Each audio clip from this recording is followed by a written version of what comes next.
الله من قرأ الفاتحة.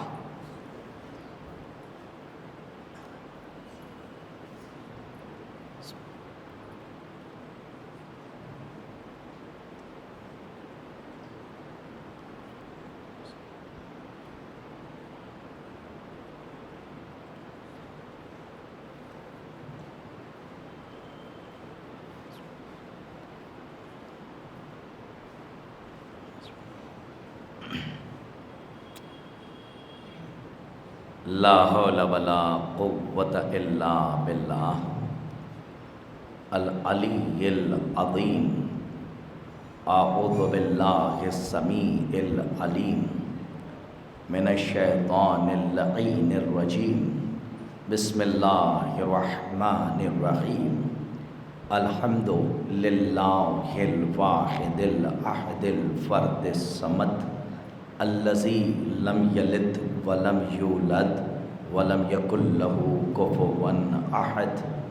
الصلاۃ والسلام وتقیۃ والاکرام علی النبی الامی المکی المدنی الہاشمی القرشی المطلبی سیدنا و نبینا و شفیع ذنوبنا و حبیب قلوبنا مولانا مولا الثقلین جد الحسنین ابی القاسم محمد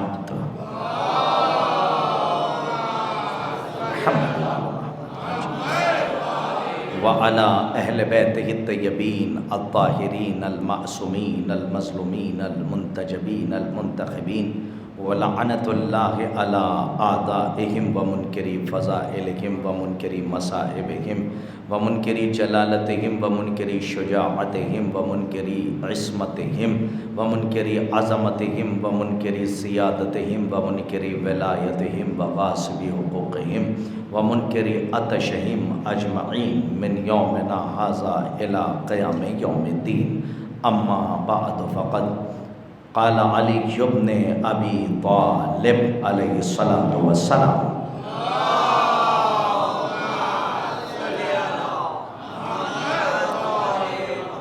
بسم اللہ الرحمن الرحیم. اول الدین معرفته صلوات پر محمد و آل محمد بابا.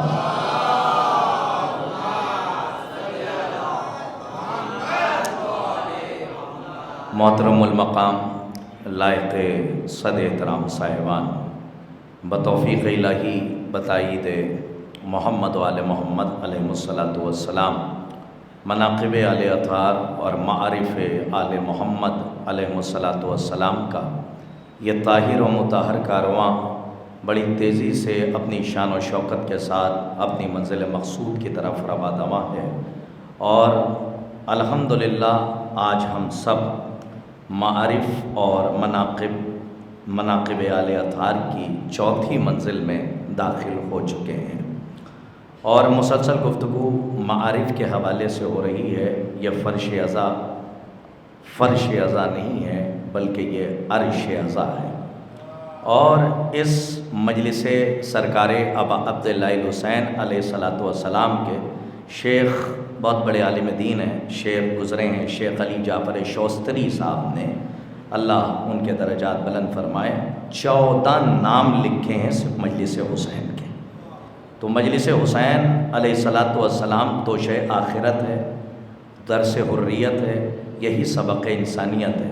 اور مستقل گفتگو معارف کے حوالے سے ہو رہی ہے کہ جس میں سرکار امیر کائنات نے فرمایا نہج البلاغہ میں، اور خطبے کا یہ درمیانی جز ہے جس میں فرماتے ہیں اول الدین معرفتہ، دین کی ابتدا بغیر معرفت کے نہیں ہوتی. اور کل گفتگو اس مرحلے میں داخل ہوئی تھی کہ لے اصلاح امت جدی، یہ جو امام حسین نے فرمایا، تو امام حسین کسی کی نماز صحیح کرانے نہیں گئے تھے، کسی کا روزہ صحیح کرانے نہیں نکلے تھے، بلکہ کسی کا حج صحیح کرانے نہیں نکلے تھے، بلکہ کربلا معلیٰ میں امام حسین علیہ الصلاۃ والسلام وہ دلیل بچانے گئے تھے کہ جو مدلول تک پہنچاتی ہے. اور دلیل کیا ہے؟ کہا یہی چہاردہ معصومین علیہ الصلاۃ والسلام. کل کی گفتگو آپ کے ذہن اذہان عالیہ میں محفوظ ہوگی، لیکن کچھ چہرے ایسے ہیں کہ جو کل کے مجلس میں نہیں تھے. میں ان کو جوڑنے کے لیے ایک بات کہہ دوں کہ کربلا سے پیغام جو ملے، یعنی نماز پیغام کربلا، حج پیغام کربلا، روزہ پیغام کربلا، زکوٰۃ پیغام کربلا، جہاد پیغام کربلا، علم پیغام کربلا، حلم پیغام کربلا، شجاعت پیغام کربلا، صبر پیغام کربلا، یہ سب پیغام کربلا، اور علی کی ولایت بنیاد کربلا۔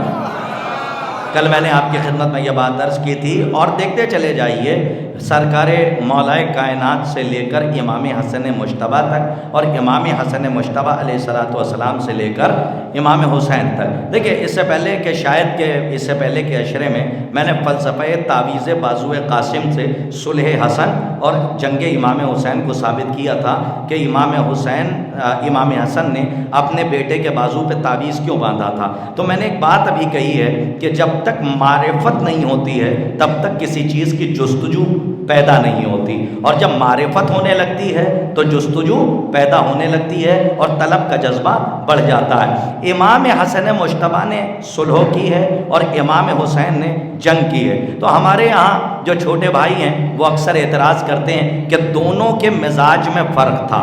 دیکھیں اس کی عقلی دلیل یہ ہے کہ جو اکثر علماء اور خطبہ نے دی ہے کہ دونوں کا مزاج ایک تھا، الگ نہیں تھا، اس لیے کہ نبی ایک تھا، ادھر حسن بیٹھے تھے ادھر حسین بیٹھے تھے، اور دونوں کے ہاتھوں میں نبوت نے اپنی زلفوں کو دے دیا تھا، اور نبی کا صراط مستقیم یعنی سیدھے راستے پر چلنا اس بات کی دلیل ہے کہ جو حسن سوچتے ہیں وہی حسین سوچتے ہیں۔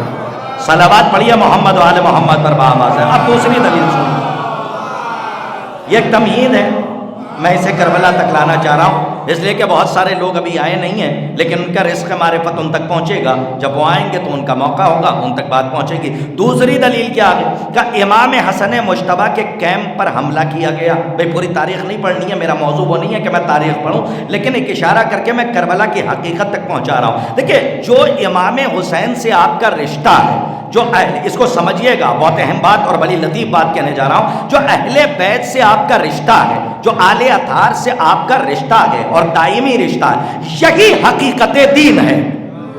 کاش کے بات واضح ہو جائے، جو اہل بیت سے آپ کا رشتہ ہے یہی حقیقت دین ہے اور یہی حقیقت علم ہے، یہی حقیقت دین، یہی حقیقت اسلام اور یہی حقیقت علم ہے کہ آپ اہل بیت سے جڑے ہوئے ہیں اور آپ کا رشتہ آل محمد علیہ السلام سے ہے۔ لیکن اب دو باتوں کو سمجھ لیجئے تاکہ کربلا تک آ جاؤں، اور یہ تمہید ہے، اس خیمے کو اس لیے تان رہا ہوں تاکہ جو لوگ آ رہے ہیں وہ اپنے وقت پر آ جائیں اور ان تک بات پہنچ جائے تاکہ کربلا تک آ جاؤں۔ امام حسن مجتبیٰ اور امام حسین علیہ السلام یعنی دو عمل الگ الگ ہیں لیکن دونوں کا مقصد ایک ہے۔ اب اس کی ایک مثال عالم دین تشریف فرمائے۔ اب ظاہر سی بات ہے کہ نوگاما سادات سے ان کا تعلق ہے، اور نوگاما سادات بڑی زرخیز زمین ہے جس نے نہ جانے کتنے شعراء دیے ہیں، نہ جانے کتنے کاتب دیے ہیں، نہ جانے کتنے خطیب دیے ہیں، نہ جانے کتنے مفکر دیے ہیں، نہ جانے کتنے علماء دیے ہیں، جن کی کتابوں سے پڑھ پڑھ کے لوگوں نے علم حاصل کیا ہے اور استفادہ کیا ہے۔ بھئی علماء ایک مثال دیتے ہیں کہ حسن اور حسین کے مزاج میں فرق نہیں تھا۔ کہ وہ کیسے؟ کہ دو طالب علم بیٹھے ہوئے تھے، عالم دین نے اپنا امامہ کھولا، توجہ، اپنا امامہ کھولا اور کھولنے کے بعد اس کو پانی میں بھگو دیا، بھگونے کے بعد کہا کہ اب اس امامے کے کپڑے کو نچوڑ کر اسے سکھا دو۔ ایک ادھر کھڑا ہو گیا، ایک ادھر کھڑا ہو گیا، ایک نے ادھر کی طرف موڑنا شروع کیا، ایک نے ادھر کی طرف موڑنا شروع۔ کاش کے بات واضح ہو جائے جو میں کہہ رہا ہوں، تھوڑا سا جاگیے گا، میں ابھی عقلی دلیل دے رہا ہوں، اس کے بعد نقلی دلیل آپ کی خدمت میں پیش کروں گا تاکہ پہلے عقلی پہنچ جائے پھر نقلی دلیل پہنچ جائے تاکہ استحکام آ جائے کہ دونوں کے مزاج میں فرق نہیں تھا۔ فرق کس چیز میں تھا کہ ایک نے صلح کیوں کر دی اور ایک نے جنگ کربلا کا میدان کیوں سجایا۔ عزیزان گرامی، جب تک معرفت نہیں ہوگی تب تک جستجو نہیں بڑھے گی، اور جیسے جیسے معرفت بڑھتی جائے گی ویسے ویسے طلب کی جستجو بڑھتی چلی جائے گی۔ جب ایک لڑکے نے ادھر کی طرف موڑنا شروع کیا اور ایک طالب علم نے ادھر کی طرف موڑنا شروع کیا، اب فوراً استاد نے ٹوکا کہ ٹھہر جاؤ، میں نے کہا ہے کہ اس کپڑے کو سکھا دو، تو تم دو لوگ الگ الگ عمل کیوں کر رہے ہو؟ ایک ادھر کی طرف موڑ رہا ہے، ایک ادھر کی طرف موڑ رہا، تو ایک طالب علم نے کہا یہ نہ دیکھیے کہ ہم کدھر عمل کر رہے ہیں، بس مقصد پہ نظر رکھیے، مقصد یہ ہے کہ کپڑا سوکھ جائے۔ کاش کے بعد واضح ہو جائے جو میں کہہ رہا ہوں. ہاں کیا مقصد ہے؟ کم مقصد یہ ہے کہ کپڑا سوکھ جائے تو عمل پہ نظر نہ رکھیے بلکہ دونوں کے مقصد پہ نظر رکھیے. یہ نہ دیکھیے کہ صلح امام حسن نے کیوں کی اور امام حسین نے جنگ کیوں کی، بلکہ دونوں کے مقصد پہ نظر رکھیے. دونوں کا مقصد تھا تحفظ شریعت، تحفظ اسلام، تحفظ دین. ابھی میری بات نہیں پہنچی.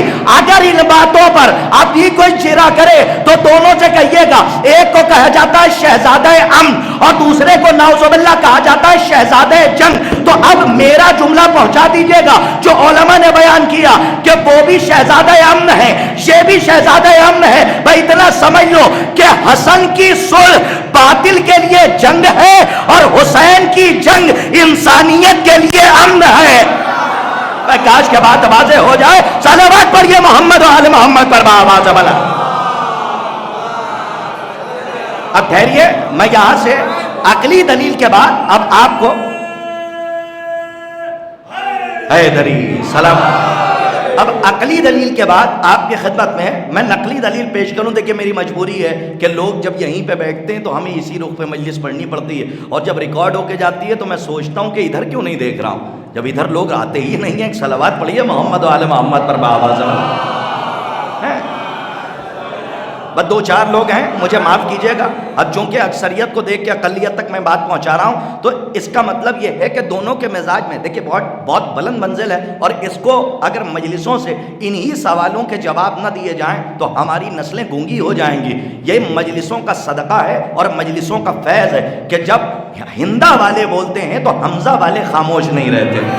میں نے کنایا آپ کے سامنے پیش کیا تاکہ آپ بیدار رہیے. جب مخالف آپ کے سامنے سوال رکھے تو پھر آپ کے اوپر واجب ہے کہ آپ باب شہر علم کے ماننے والے ہیں تو جیسا سوال کیا جائے ویسا جواب دیجئے. اب دیکھیں میں کہاں لے جا رہا ہوں آپ کو. اب یہ دو تین دلیلیں جو تھی یہ تھی عقلی دلیل. اب کیا ہے نقلی دلیل کا سنیے. تاریخ گواہ ہے کہ امام حسن مجتبی علیہ الصلوۃ والسلام کے کیمپ پر حملہ کیا گیا، اور جب امام حسن مجتبی زخمی ہوئے تو جناب مختار ابن ابی عبیدہ ثقفی علیہ الرحمہ کے چچا ان کے گھر میں امام حسن نے قیام کیا. اور جب وہاں پہ قیام کیا تو تاریخ کہتی ہے، دیکھیں تاریخ سیاہی سے لکھی گئی ہے، جب تک معرفت کی زبان سے چاٹیے گا نہیں تب تک حقیقت کا سورج نظر نہیں آئے گا. میں نے جملہ بہت بڑا کہا. تاریخ بکے ہوئے مورخوں نے لکھی ہے، جب تک معرفت کی زبان سے اسے چاٹیے گا نہیں تب تک ولایت کا سورج نظر نہیں آئے گا. امام حسن مجتبی علیہ الصلوۃ والسلام نے قیام کہاں کیا؟ کہ مختار ابن ابی عبیدہ ثقفی علیہ الرحمہ کے چچا کے گھر کے اندر قیام کیا. وہ الگ واقعہ ہے کہ جناب مختار اندر گئے اور امتحان لینا چاہا کہ یہ بھی محب اہل بیت ہیں یا نہیں ہے. اس کے بعد تماچا مارا، وہ سارا واقعہ. تو مسکراتے ہوئے جناب مختار باہر آئے تو اس کے لیے ہمارے آیات اعظام اور علماء کرام مراجع کرام نے جب کتابیں لکھی اور جناب مختار پہ جس میں آیت اللہ خوئی رحمت اللہ علیہ نے بھی بڑا کام کیا ہے، اور جناب مختار کے حوالے سے یہ تک کہا ہے کہ جتنی روایتیں مختار کے خلاف ہیں وہ ہماری نہیں ہے، خارج کی ہے. کاش کے جملہ واضح ہو جائے کہ وہ ہماری نہیں ہے بلکہ کس کی ہے؟ وہ خارج کی ہے. مجھے جناب مختار پہ بات نہیں کرنی ہے کہ دو طبقہ ہو جائے، ایک وہ ہے کہ جو مانتا ہے، ایک وہ ہے جو نہیں مانتا. مجھے حسن مجتبی تک لے جانا ہے اور وہاں سے کربلا تک آنا ہے اور اپنے اس موضوع یعنی نفس موضوع تک پہنچانا ہے آپ کو. امام حسن مجتبی جب مختار کے چچا کے گھر میں قیام پذیر تھے تو وہی مخالف لشکر آیا، اور آنے کے بعد کیا کہتا؟ اس نے کہا کہ ہم جنگ بھی کرنا چاہتے ہیں، جنگ کے لیے بھی آمادہ ہے. توجہ، پھر توجہ، جنگ کے لیے بھی آمادہ ہے، اور اگر سلو کرنا چاہتے ہیں تو پھر سلو کے لیے بھی آمادہ ہے. یہ جو سلو کا آفر ہے یہ امام حسن نے نہیں دیا تھا.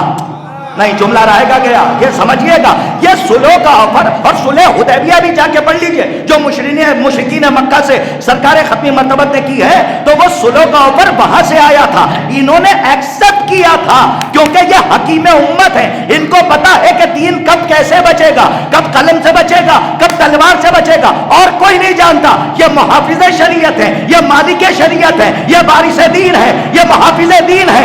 ان کو پتا ہے کہ اسلام کیسے بچے گا. تو ان ان سے کہا گیا کہ آپ جنگ کرنا چاہیں تو جنگ کا بھی مطالبہ، اگر صلح کرنا چاہیں میں تب دیکھیں تو صلح بھی کر لیں۔ تو اب تاریخ کہتی ہے جو امام حسن کے پیچھے جو لشکر تھا جو کہہ رہا تھا کہ ہم آپ کے ساتھ ہیں، ہم آپ کے شیعہ ہیں، اقلیت میں دیکھ تو اکثریت میں رہے تھے لیکن بہت کم تھے، توجہ۔ تو امام حسن نے پوچھا کہ یہ لشکر آیا ہے، دو تجویزیں ہیں، توجہ۔ ایک تجویز تو یہ کہ جنگ ہو سکتی ہے، اگر جنگ کے لیے آمادہ ہو تو تیار ہو جاؤ، لیکن یاد رکھنا قتل و غارت ہوگا۔ میں کاش کے بعد واضح ہو جائے، بڑی ذمہ داری کے ساتھ کہہ رہا ہوں، یاد رکھنا قتل کیے جاؤ گے، مارے جاؤ گے، اور اگر جنگ نہیں کرنا چاہتے تو پھر سنو، میں مولا حسین کے جملے سے بات واضح کروں گا جو مولا حسین نے کربلا میں کہا تھا، توجہ رکھیے گا۔ بس جیسے ہی لشکر سے جو اپنے ساتھ تھا امام حسن کے ساتھ کیا کہا کہ اگر جنگ کرنا چاہتے ہو تو جنگ کرو، لیکن یاد رکھنا تلواریں چلیں گی، قتل ہوگے، خون بہے گا، اور اگر نہیں کرنا چاہتے ہو، نہیں تمہاری تیاری ہے، تو پھر میں کہہ رہا ہوں کہ دوسری تجویز وہ لے کر آئے کہ صلح کریں۔ تو مجمع سے آواز آئی بقا بقا۔ آپ کا سناٹا مجھے ڈرا رہا ہے، کیا آواز آئی؟ بقا بقا۔ کیا مطلب؟ کہ زندگی زندگی، اس کا مطلب تھا صلح صلح۔ اب امام حسن مجتبی نے کر لی صلح، لیکن ایسے کی کہ جیسے ایک حاکم اپنی شرطوں کو منواتا ہے۔ تھوڑا سا جہاں کر سنیے جہاں تک لے کر آ رہا ہوں، ایسے سلو کی کہ جیسے ایک حاکم اپنی شرطوں کو منواتا، اس کی شرطیں نہیں مانی بلکہ اپنی شرطوں کو رکھا۔ اب آئیے، ایک لشکر تھا حسن کے ساتھ، میں کاش کے صورت پہنچ جائے۔ ہاں مجھے لگ رہا ہے موسم کا اثر زیادہ ہے۔ ابھی میں نے رمضان صاحب سے کہا کہ موسم ایسا ہے کہ بہت متاثر ہے بدن، لیکن مجھے لگتا ہے کہ جو حرارت ہے ولایت کی وہ موسم پر غالب آئے گی، موسم آپ کی ولایت کی حرارت پہ غالب نہیں آئے گا۔ ایک لشکر تھا حسن مجتبی کے ساتھ کہ جو کہہ رہا تھا جنگ نہیں کریں گے، بقا بقا، ہمیں زندگی چاہیے، اور ایک لشکر ہے کربلا میں چراغ گل کر دیا۔ ارے سورت والوں کہاں سو رہے ہو؟ میں کہیں لے کر آیا ہوں، آپ نے محسوس ہی نہیں کیا جہاں لے کر آ رہا ہوں۔ تھوڑا سا جاگ کے سنیے، ایک لشکر ہے کربلا میں جو حسین کے ساتھ ہے، چراغ گل کر دیا کہ میں بیعت اٹھائے لیتا ہوں، اور میں تم سے کہہ رہا ہوں کہ فلاں کا ہاتھ پکڑو چلے جاؤ، فلاں کا ہاتھ پکڑو چلے جاؤ، فلاں کا ہاتھ پکڑو چلے جاؤ۔ لیکن جب چراغ روشن کیا گیا تو تمام مقاتل کہتے ہیں کہ اسٹائل آف سٹنگ میں بھی فرق نہیں آیا تھا۔ نہیں، جملہ ذہن سماعت کیا، اسٹائل آف سٹنگ میں بھی فرق نہیں آیا تھا، جو جیسے بیٹھا تھا وہ ویسے ہی بیٹھا رہا۔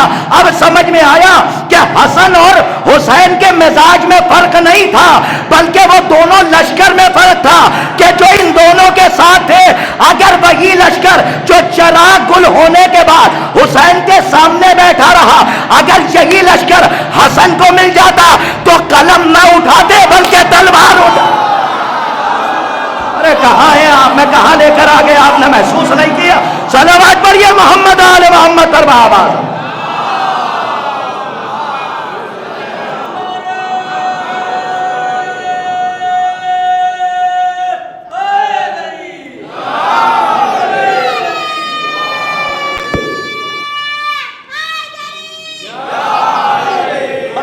گرامی، آپ اس چیز کو اگر بنیادی طور پہ سمجھ لیں کہ امام حسن اور امام حسین کے مزاج میں فرق نہیں تھا، فرق کس میں تھا کہ ان دونوں لشکر میں فرق تھا جو دونوں کے ساتھ تھے۔ اسی لیے امام حسین نے فرمایا کہ جیسے انصار مجھے ملے، بار بار آپ سنتے ہیں جیسے اصحاب مجھے ملے، جیسے ناصر مجھے ملے، نہ میرے بابا علی کو ملے، توجہ، اور اسی کے ساتھ کیا جملہ کا، نہ میرے بھیا حسن مجتبی کو ملے۔ تو کربلا کا میدان کس لیے سجایا گیا؟ کہ کربلا کا میدان توحید کی دلیل کو بچانے کے لیے سجایا گیا، کیونکہ جو لشکر آیا تھا، پہلی بات تو یہ سمجھ لیجئے کہ بہت اہم نقطے ہیں، اگر آپ سمجھ گئے تو میں کامیاب ہو جاؤں گا پہنچانے میں۔ اچھا یہ بتائیے، علی ہیں ابو تراب اور حسین ہے ابو تراب کے بیٹے، اور دنیا کی پوری زمین اماں کے مہر میں ہے۔ تھوڑا سا جاگیے، کہیں لے جا رہا ہوں۔ دیکھیں ایک ایک بنیادی چیز پہ غور فرمائیے. حکمت امام کیا ہے؟ میں نے کہا جب معرفت بڑھتی ہے تو جستجو بڑھ جاتی ہے. جب معرفت نہیں ہوتی، علم نہیں ہوتا، تو جستجو کم ہوتی ہے بلکہ بڑھتی نہیں ہے. تو اب امام حسین ابو تراب کے بیٹے ہیں. ظاہری ترجمہ کیا ہوگا؟ مٹی کا باپ. تو اب ظاہر سی بات ہے کہ مٹی کے باپ ہیں اور پوری زمین کائنات کی اماں کے مہر میں ہے. تو اب دونوں طرف سے پوری دنیا کی زمین کے مالک ہیں حسین. اما تھوڑا سا جاگ جائیے، میں کہاں لے کر آیا ہوں. سلامت رہیے. دونوں طرف سے میں مقدمہ پڑھ رہا ہوں آپ کے سامنے. دونوں طرف سے پوری دنیا کی زمین کے مالک ہیں حسین. تو کیا وجہ تھی کہ جب 2 محرم وارد کربلا ہوئے؟ دیکھیے اسلام ریزننگ کا مذہب ہے.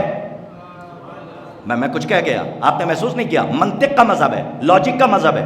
کہ جب آئے تو جب سب کچھ ان کا تھا تو امام حسین نے 2 محرم کو آ کر کربلا میں زمین کیوں خریدی؟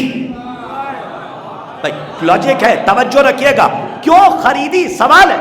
آج سنیے، آج اسی صورت میں احمد آباد میں، ممبئی میں، جہاں چاہیے عدالت قائم کر لیجئے. اگر کہیں پہ اسلامی حکومت ہو وہاں پہ جا کے درج کر دیجئے آپ کیس یزید کے خلاف. تو یزید ہی ہر طرح سے مجرم نکلے گا. جو میں آپ کے سامنے لاجک اور منطق پیش کر رہا ہوں کہ امام حسین، بچے سنیں، امام حسین جب مالک تھے تو حسین نے آتے ہی زمین کیوں خریدی؟ اور خریدنے کے بعد بنی اسد والوں کو بلایا اور کامل الزیارات کے مطابق 4 مربع میل، 4 مربع میل، اور 4 مربع میل جب زمین خریدی ہے تو کچھ علماء نے یہاں تک لکھا کہ شاید کہ یہ کوئی نئی بات ہو جو میری نظر سے گزری ہے. کچھ علماء نے یہاں تک لکھا ہے، اب اس کو حجت نہ سمجھ لیجئے گا، لیکن کچھ علماء کا تجزیہ. کیا بات کہی ہے؟ ارے صاحب وہ لکھتے ہیں کہ امام حسین کہاں تک ہے کربلا کی زمین. تو انہوں نے جب تجزیہ کیا کچھ علماء نے، علماء ربانین نے، تو انہوں نے یہاں تک لکھا کہ ہو سکتا ہے کہ جو خط عباس نے زمین پر کھینچا تھا، کاش کے بات واضح ہو جائے جو میں کہہ رہا ہوں، ہو سکتا ہے کہ جو خط مولا عباس نے زمین پر کھینچا تھا وہ اس بات کی طرف اشارہ ہو کہ اب ہماری خریدی ہوئی زمین کی حد یہیں تک ہے.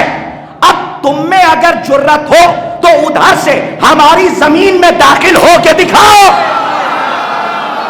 کاش کے بات واضح ہو جائے جو کہہ رہا ہوں. ایک صلوات پڑھیے تاکہ مرحلہ آسانی سے طے ہو جائے بآواز آواز. وہ آل محمد. اس کو حجت مت سمجھیے گا کہ یہی ہے، نہیں. علماء نے تجزیہ کیا ہے، تحقیق کی ہے. تو 4 مربع میل زمین کس نے خریدی؟ کا امام حسین نے. کیوں خریدی؟ اب سن لیجئے. جس کی، سوئیے گا نہیں، ڈر لگتا ہے کبھی کبھی، آپ کو جگہ جگہ کے پہنچانا پڑتا ہے. ہاں موسم بڑا خراب ہے. سلامت رہیں. 4 مربع میل زمین خریدی امام حسین نے. اور ایک دلیل وہ بھی ملتی ہے کہ جناب حر جری کا لاشا جب ان کے قبیلے والے لے جانے لگے تو مقاتل کہتی ہے ایک حد پر جا کر لاشا حر کا آگے نہیں بڑھ رہا تھا، وہیں پہ رک گیا. کئی بار کوشش کی لیکن آگے نہیں بڑھا. تو کچھ علماء نے یہ بھی لکھتا ہے کہ ہو سکتا ہے کہ وہی حد ہو اس زمین کی کہ حر چاہتے ہوں کہ میں حسین کے دیار سے باہر نہیں جاؤں گا. بھائی دیکھیں ایک ایک پوائنٹ کی طرف میں اشارہ کر رہا ہوں، آپ ملاحظہ فرمائیے گا. یہ مقاتل کی روایت میں موجود ہے کہ کئی مرتبہ کوشش کی ان کے قبائل والوں نے، قبیلے والوں نے، لیکن حر کا لاشا آگے نہیں بڑھا. لیکن 4 مربع میل، یہ کامل الزیارات کی روایت ہے، معتبر ہے، علماء نے باقاعدہ لکھا ہے اور پڑھا ہے کہ 4 مربع میل زمین خریدی. لیکن قانون یہ ہے کہ زمین جب خریدی جاتی ہے، توجہ، تو جس زمین کے پاس میں، قریب میں سے اگر دریا گزرا ہے، نہر گزری ہے، تو قانون یہ ہے کہ سب سے پہلا حق اس نہر اور دریا پر اس کا ہوگا کہ جس کی زمین ہے. بھائی دیکھیں میں قانون پڑھ رہا ہوں، ذرا میرے ساتھ رہیے گا. دیکھیں میں الگ زاویے سے آپ کی خدمت میں ایک مقدمہ پیش کر رہا ہوں کہ جس کی زمین سے لگ کے نہر نکلی ہے. ارے جو کسان، الحمدللہ جو کسان جانتے ہیں، جو کاشتکاری سے تعلق رکھتے ہیں، کاشتکاری کا علم رکھتے ہیں، وہ تو بزرگ ہمارا ساتھ دیں کہ یہ زمین ہے اور اس زمین سے مل کے یا اس زمین پر کوئی نہر گزری ہے تو سب سے پہلا حق، یہ قانون اسلام ہے کہ پہلا حق اس کا ہوگا کہ جس کی زمین ہوگی. لیکن یہ حق نہیں ہے کہ وہ دوسروں تک پانی نہ پہنچائے. توجہ، مسئلہ شریعت سمجھیے گا، پہلے سمجھ لیجئے. یہ حق نہیں ہے مالک کو کہ دوسروں تک پانی نہ پہنچائے. سورت والوں قیمت دے دیجئے گا مولا آپ کو. اور ایک پانی کے حق کی سب سے بڑی دلیل یہ ہے کہ پانی پر پہلا حق اس کا ہوتا ہے کہ جس کی پیاس مقدم ہو. ارے صاحب نہ 4 منٹ اور لینے کے لیے مجبور کر دیا آپ نے. میں نے کیا کہا کہ جس کی ابھی بات واضح نہیں ہوئی، زبردستی میں آگے بڑھنے کا قائل نہیں ہوں جب تک کہ بات آپ کو خالی سنانے نہیں آیا ہوں، نوجوانوں کو سمجھانے آیا ہوں کہ پہلے اس مقدمے کو سمجھیں کہ پانی پر پہلا حق اسلامی قانون کے حساب سے اس کا ہوتا ہے کہ جس کی پیاس مقدم ہو. کا کیا مطلب؟ پہلے پیاس ان کو لگی ہے، بعد میں مجھے لگی ہے. یہ 2 دن کے پیاسے ہیں، میں 1 گھنٹے کا پیاسا ہوں، تو اب مقدم پیاس ان کی ہے تو پہلے پانی انہیں دیا جائے گا، پھر پانی میں پیوں گا.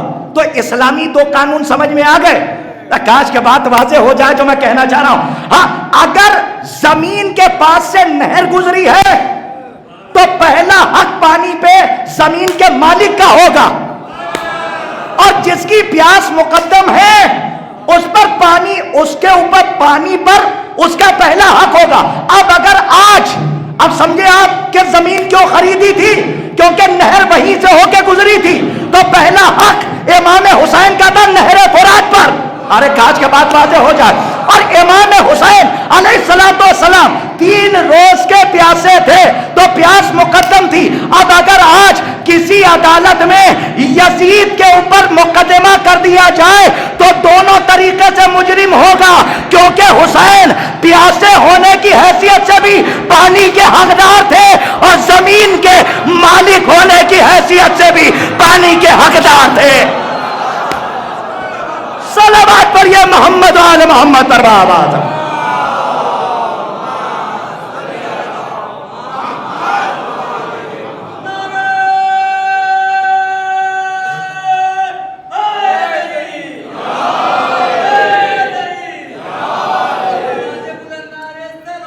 اللہم صلی اللہ محمد و آل محمد. کربلا نے ہمیں کیا دیا، کربلا سے تم نے کیا لیا؟ دیکھیں میں کسی بھی مجلس میں آپ کو آگے یا پیچھے تو کرتا نہیں ہوں کہ تھوڑا سا آگے آ جائیے، تھوڑا سا پیچھے چلے جائیے. کم سے کم اس کا تو خیال رکھنا چاہیے کہ میں بلاتا ہی نہیں آپ کو، کیونکہ آپ جہاں بیٹھے رہتے ہیں وہیں سے بہت اچھا سن لیتے ہیں. یاد رکھیے گا کربلا نے ہمیں بہت کچھ جہاں پر عطا کیا. وہاں پہ ایک بات کہتا ہوں، سن لیجئے، یاد رکھیے گا اس جملے کو کتنی مرتبہ دہراؤں. جب ایک ظالم برسر اقتدار آتا ہے تو وہ کیا چھینتا ہے؟ آج کی مجلس برداشت کیجئے گا، کیا چھینتا ہے؟ جب ایک ظالم برسر اقتدار آتا ہے، تخت پہ بیٹھتا ہے، تو کیا چھینتا ہے؟ دولت، مال، جائیداد، پراپرٹی، اولاد؟ نہیں. جب ایک ظالم، پوری مجلس اسی میں ہے، جب ایک ظالم برسر اقتدار آتا ہے تو 2 چیزیں چھینتا ہے کہ جس کا تعلق زمین سے نہیں ہے، ضمیر سے ہے. نہیں، سورت والے ہمارے کچھ نوجوان پیچھے مجھے دیکھتے رہ گئے. اتنی قیمتی بات کہنے جا رہا ہوں کہ عمر خطابت ایک طرف اور قرطاس کا یہ جملہ ایک طرف، ہو سکتا ہے کہیں یاد آ جائے تو دعاؤں میں یاد رکھیے گا. جب ایک ظالم برسر اقتدار آتا ہے تو 2 چیزیں چھینتا ہے جس کا تعلق زمین سے نہیں ہے. بلکہ ضمیر سے ہے. ایک ہے قوت احساس، دوسری ہے جرت اظہار. ارے سلامت رہیے، آباد رہیے، جیتے رہیے، ٹھہریے گا، گھبرائیے نہیں، گھبرائیے نہیں. اس لیے کہ کچھ لوگ گھبرانے لگتے ہیں، چہرہ دیکھ کے پہچان لیتا ہوں کہ بات واضح نہیں ہوئی. ایک ہوتی ہے قوت احساس، جب ظالم تخت پر بیٹھتا ہے. ارے کتنی بار پڑھوں، جی تو چارہ پوری رات یہی جملہ دہراتا رہا ہوں کہ جب ایک ظالم برسر اقتدار آتا ہے تو دو چیزیں چھینتا ہے. ایک ہے قوت احساس اور دوسری ہے جرت اظہار. ایک بات یاد رکھیے گا کہ قوت احساس مقدمہ ہے جرت اظہار کا. اور آسان کرنا چاہتا ہوں اس لیے کہ اور لفظیں آسان کر دوں. قوت احساس مقدمہ ہے جرت اظہار کا. قوت احساس کا کیا مطلب؟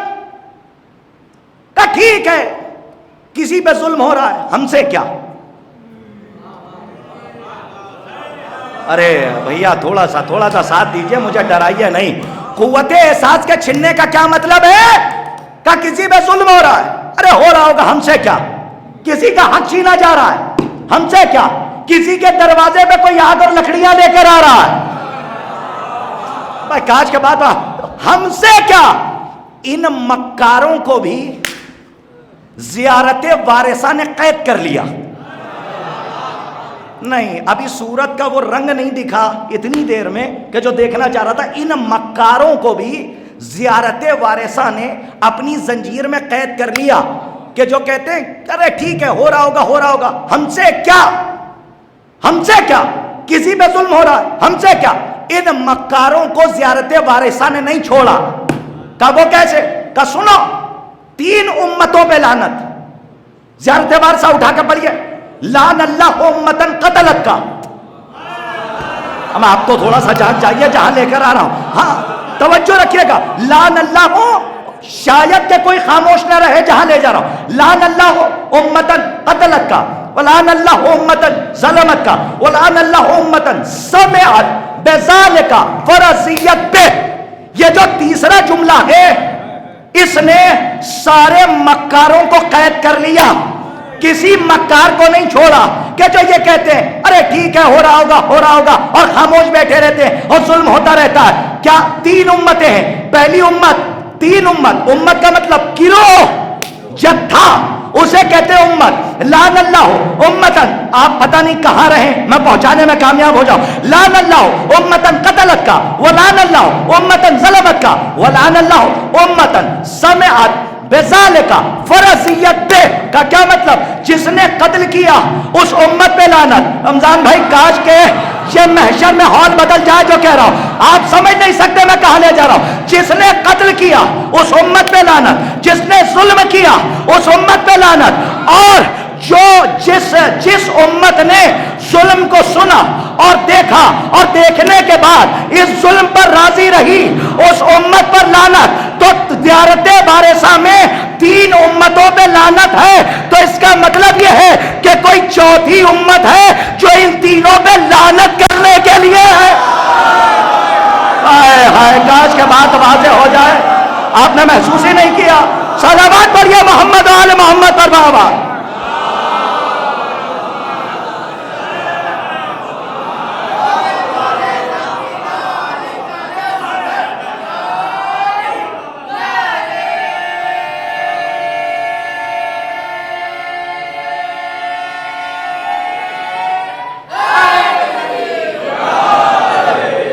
صلوات بھی پڑھوا دیا کرو بچوں.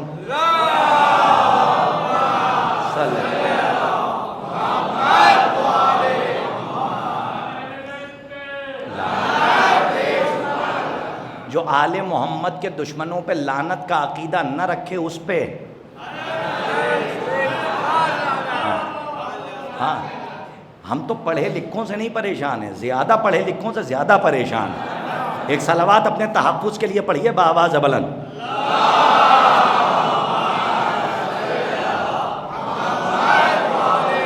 ٹھہر گئے؟ اب سنیے میری طرف دیکھیے، بچے کھیلتے رہیں گے. میری طرف دیکھیے، اگر نقطہ چلا گیا دوبارہ نہیں آئے گا. بچے کھیل کھیل کے یہیں پہ آئیں گے، بچوں کو دیکھتے رہیے. لیکن آپ بٹھا لیے تو زیادہ بہتر ہے. خیر مجھے ڈسٹرب نہیں ہو رہا ہے اس لیے کہ مجھے تو اپنی بات پہنچانی ہے. آپ نے ادھر دیکھیے کیا فرمایا, کل لعن اللہ امتن قتلت کا ولعن اللہ امتن ظلمت کا ولعن اللہ امتن سمعت بذالک فرضیت بہ. یہ جو تیسرا ٹکڑا ہے نا, اس ٹکڑے نے کسی مکار کو نہیں چھوڑا.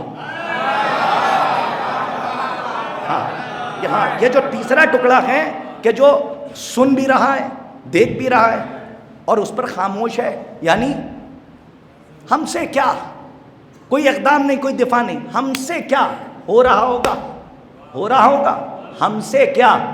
یہ جو آج کہتے ہیں نا لوگ خدا اور رسول پہ چھوڑ دیجئے,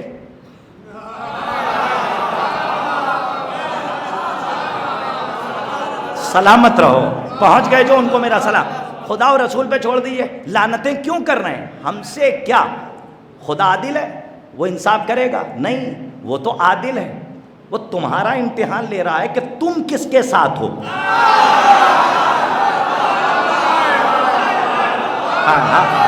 مولا آپ کو آباد رہیں سکے. دیکھیں میں آپ کو اس کی وضاحت کر دوں, زیارتوں کو پڑھا کیجئے, غور کیا کیجئے, زیارتوں میں معارف کے سمندر ہیں جی. یہاں تک کہ جنگ جمل کے موقع پر, جنگ جمل کے, اچھا سب بھول جائیں گے لیکن مولا کے چاہنے والے, جنگ جمل کے موقع پر عرب میں پتہ ہے کیسے کیسے اونٹ ہوتے تھے. یہ ہمارے یہاں کے ہندوستان والے اونٹ نہیں, جس کو زبان دیسی زبان میں کہا جائے, گاؤں کی زبان میں مرجھلے اونٹ, وہ نہیں.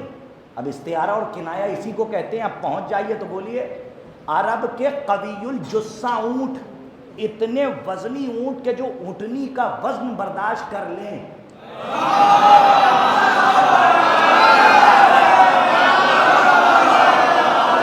سلامت رہیے, جیتے رہیے مولا آپ کو. ہاں اتنے وزنی اونٹ, ارے سلامت رہیے, جو پہنچے ان کو میرا سلام. تو جنگ جمل آ گئی تھی صاحب, میں کیا کر سکتا ہوں, جنگ جمل ہے یا علی مدد, جنگ جمل ہے. جنگ جمل کے موقع پر سنیے, سنجیدگی کے ساتھ سن لیجئے, بہت اہم بات ہے, لطیف بات ہے, اس کو بالکل واضح کرنا چاہ رہا ہوں کہ جنگ, یہ جو کیا ہے, یہ سارے مکاروں کو یہ لعنت کیوں کر رہے ہیں, آپ لعنت کیوں کر رہے ہیں, یہ بتا رہے ہیں کہ آپ اہل بیت کے ساتھ ہیں. یہ اس کو معمولی نہ سمجھیے, کوئی بہکائے تو بہکیے گا نہیں. آل محمد کے دشمنوں سے بیزاری آخری سانس تک رہنی چاہیے, اور اس کا اظہار لعنتوں کے ذریعے کرتے رہیے.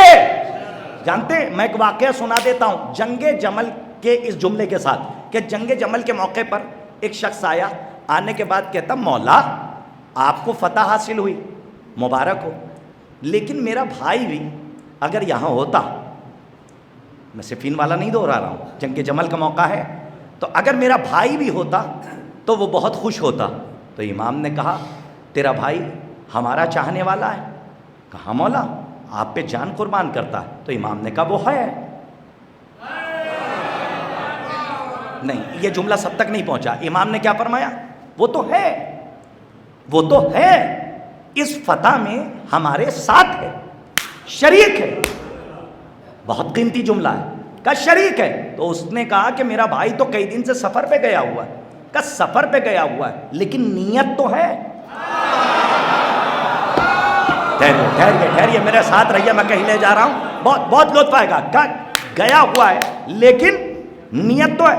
نیت بہت بڑی شے کا نام ہے, یعنی نیتوں پر تمام اعمال کا انحصار ہے.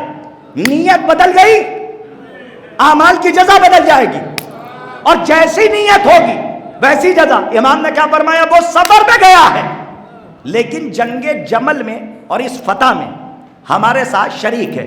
ایک عالم دین گزرے ہیں, میں نام لے لیتا ہوں, بغیر حوالے کے بات ہی نہیں کرتا, نام لے لیتا ہوں, کہ معین الدین اردبیلی, بہت بڑے عالم دین گزرے ہیں. وہ ناقل ہیں اس واقعے کے, بہت غور سے سنیے گا. وہ نقل کرتے ہیں کہ ہمارے والد بزرگوار کی خدمت میں لوگ آتے تھے اور مسئلے مسائل پوچھتے تھے. ایک بزرگ شخص تھا جو ہمارے والد کی بارگاہ میں آتا تھا. ایک دن ہوا یہ کہ دوپہر کا وقت تھا, اس کو اونگ آئی اور اس کے سر سے ٹوپی گر گئی.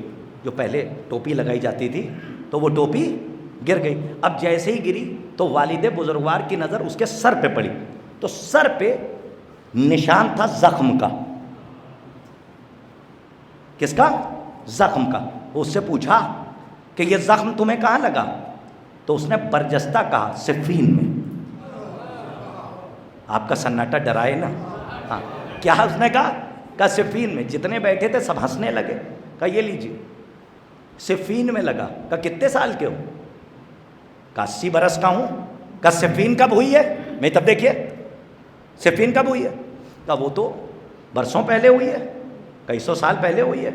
کہا اچھا یہ زخم کب لگا؟ کہا صفین میں لگا.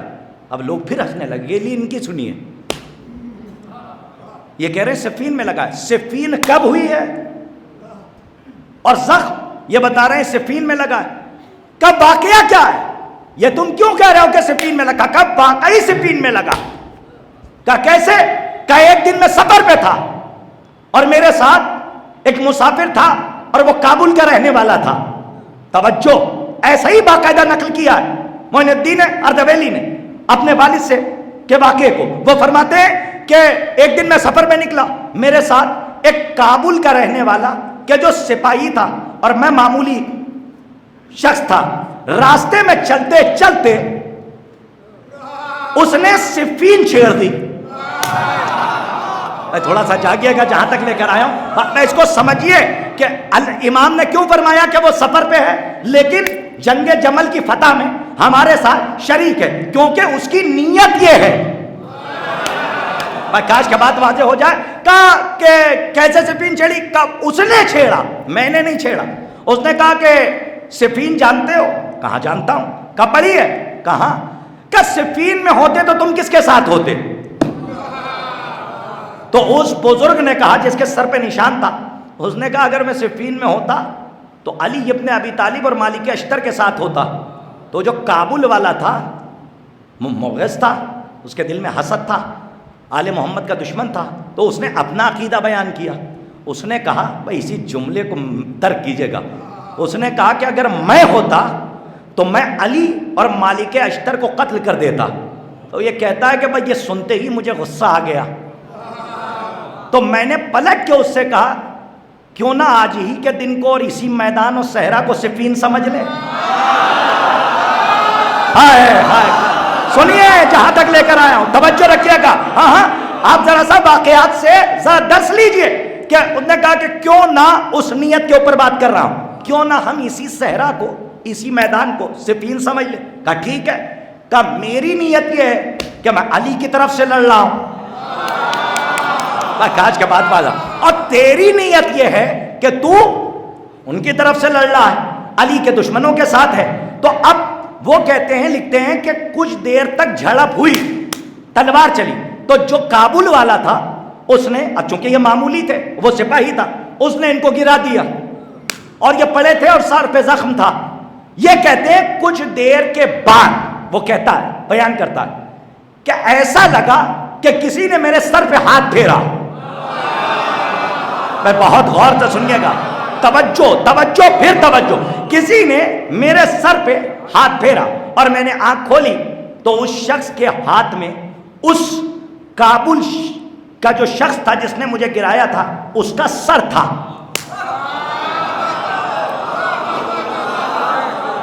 نہیں نہیں نہیں نہیں, کچھ لوگ مجھے شک کے دائرے میں کیوں دیکھ رہے ہیں صاحب؟ ہاں ہاں مجھے یقین دلائیے کہ میری بات پہنچ رہی ہے. پر میں رہا ہوں تو ذمہ دار میں ہوں, تو بات واضح طریقے سے بڑھ رہا ہوں. وہ کہتا ہے کہ جیسا ہی میں نے ہاتھ کھولی تو جس نے ہاتھ پھیرا تھا اس کے ہاتھ میں اس کا سر تھا جس نے مجھے گرایا تھا, جو علی کے دشمن کی طرف سے علی کے خلاف نیت کر کے مجھ سے لڑ رہا تھا.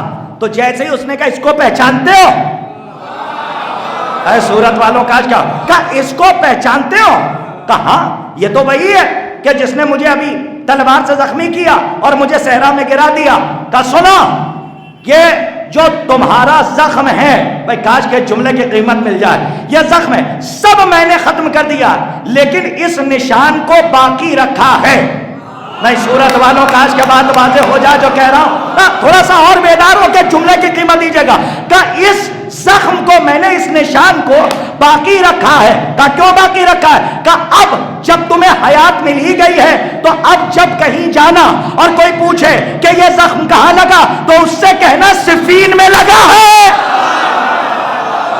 سا جاگ جائیے جہاں تک لے کر آیا ہوں. صلوات پڑھیے محمد آل محمد پر آواز. اپنے مقدر کو سمجھیے کہ نیت کا مطلب کیا ہے, نیت کے معنی کیا ہے. جنگ جمل میں مولا نے کہا کہ وہ سفر پہ گیا ہے, ارے دلیل دے دی ہے, لیکن ہمارے ساتھ جنگ جمل کی فتح میں شریک ہے. تو پتہ ہے اس نے کیا کہا کہ جب کوئی پوچھے, ارے اس نشان کو تو غور سے دیکھیے صاحب, جب کوئی پوچھے رمضان صاحب کہ یہ نشان کہاں لگا تو کہنا صفین میں لگا تھا. ارے میں تو جھوم اٹھتا ہوں, کہاں لگا تھا؟ صفین میں لگا تھا. بس جاتے جاتے اس نے کہا کہ یہ تو اس کا سر ہے. تو جملہ کیا خوب ہے, دیکھیں ملتا کیا ہے. جاتے جاتے اس نے کہا کہ اس شخص نے سر دکھایا اور کہا کہ یہ زخم بتانا صفین میں لگا تھا, اور یہ گھوڑا ہے, یہ زرہ ہے, یہ تلوار ہے,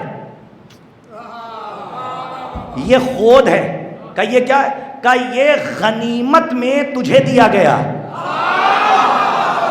ہائے ہائے ہائے ہائے, کاش کے بات واضح ہو جائے. کہ یہ غنیمت میں تیرے لیے آیا ہے اور یہ تیرا ہے. اب اس واقعے سے درس کیا لیا آپ نے؟ کہ نیتوں, اعمال کا دار و مدار نیتوں پر ہے. ارے خدا کے قسم, لبیک یا حسین کہنے والوں اپنے مقدر پہ فخر کرو. اب اگر کوئی عزائے حسین کے خلاف بول رہا ہے تو اس کی نیت تم جانتے ہو. تم لبیک یا حسین کہہ رہے ہو تو تم لبیک یا حسین کی نیت تم جانتے ہو.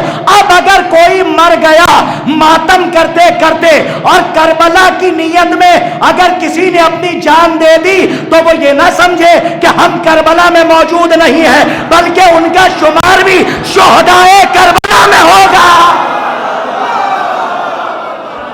زیارتوں کے فکرے ہیں. صلوات محمد آل محمد. لبیک یا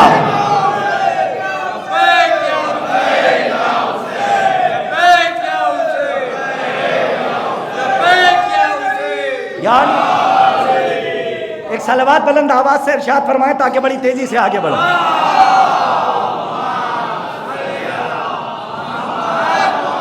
دیکھیں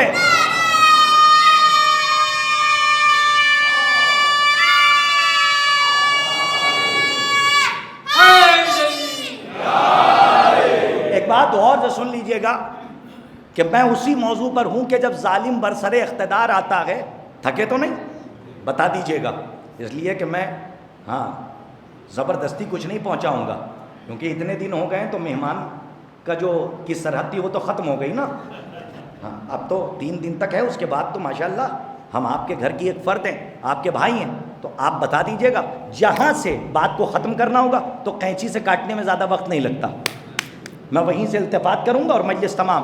پہلے پھر اس بات کو ڈاکٹر صاحب سنیے, وہاں سے لے کر آخری مجمع تک بڑی اہم بات کر رہا ہوں, بڑی لطیف ہے کہ جب ظالم برسر اقتدار آتا ہے تو 2 چیزیں چھینتا ہے.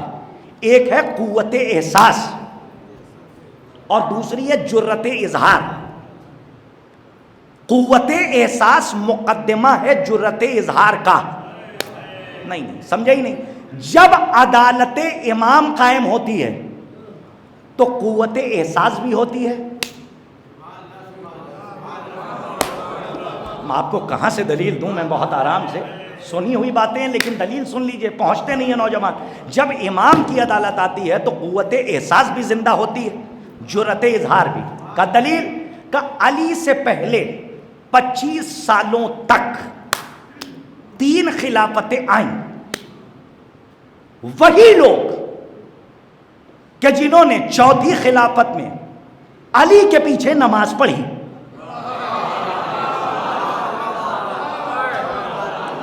تھوڑا سا جاگ جائیے, وہی خاموشی کے ساتھ ان تینوں کے پیچھے نماز پڑھ کے آئے تھے. پتا تھا کہ یہ رسول والی نہیں ہے. ارے صورت والوں ذرا سا جاگ جائیے, جہاں لے کر آ رہا ہوں صاحب صحائح ستہ میں روایت موجود ہے. پتا تھا کہ یہ رسول والی نہیں ہے, نہ یہ رسول والی نہیں ہے, لیکن عدالت الہی نہیں تھی, عادل امام نہیں تھا, تو قوت احساس بھی مری ہوئی تھی.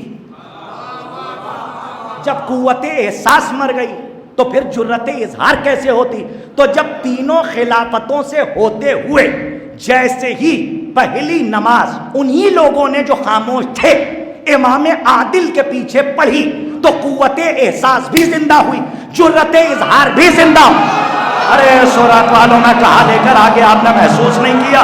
توجہ توجہ پھر توجہ۔ وہ جو تین کے پیچھے سے آئے تھے وہ خاموش تھے کیونکہ قوت احساس کو مار دیا تھا، جرت اظہار کو مار دیا تھا۔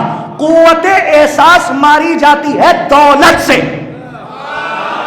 اب تھوڑا سا اور جاگیے، قوت احساس ماری جاتی ہے دولت سے اور جرت اظہار ماری جاتی ہے تلوار سے۔ کا کیا مطلب؟ خوف سے، خوف دلا کر، ظلم سے۔ تو اس کا مطلب کہ تینوں خلافتوں کے پیچھے جو لوگ نماز پڑھ رہے تھے وہی علی کے پیچھے پڑھنے کے لیے آئے، لیکن تین میں خاموش رہے کیونکہ قوت احساس بھی ماری جا چکی تھی، جرت اظہار بھی ماری جا چکی تھی۔ جب امام عادل کے پیچھے پڑھی تو خوف بھی نہیں تھا، دولت کی لالچ بھی نہیں تھی، تو قوت احساس بھی زندہ ہوئی، جرت اظہار بھی زندہ ہوئی۔ اب تک جو خاموش تھے وہ فوراً بول پڑے، آج ایسی پڑھی کہ جیسے رسول پڑھاتے تھے۔ اے ہائے کاش کے بات واضح ہو جائے جہاں تک لایا۔ صلوات پڑھیے محمد آل محمد پر بابا۔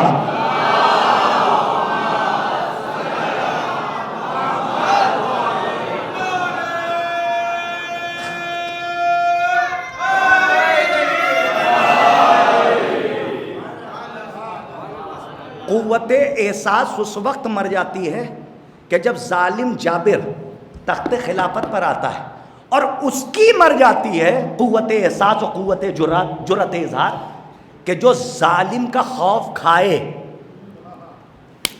جو دولت کی لالچ رکھے، لیکن علی والے کا یہ شیوا نہیں۔ توجہ توجہ، یہ جملہ کیا میں نے ہوا میں چلا دیا ہے تیر؟ نہیں، بس جب تک تاریخ سے ثابت نہ کروں تب تک بات واضح نہیں ہوگی۔ اگر تھکے نہ ہوں تو ایک جملے کی بھی قیمت دے دی گا۔ عالم دین سے دعائیں مل رہی ہیں، یہاں سے لے کر باہر تک جو چوکھٹ پہ بیٹھے ہیں ان سے بھی دعائیں چاہتا ہوں کہ میری بات پہنچے تو بولیے گا۔ قوت احساس مقدمہ ہے جرت اظہار کا۔ کیا مطلب؟ ظلم پر خاموش رہنا، ہاں کچھ نہ بولنا۔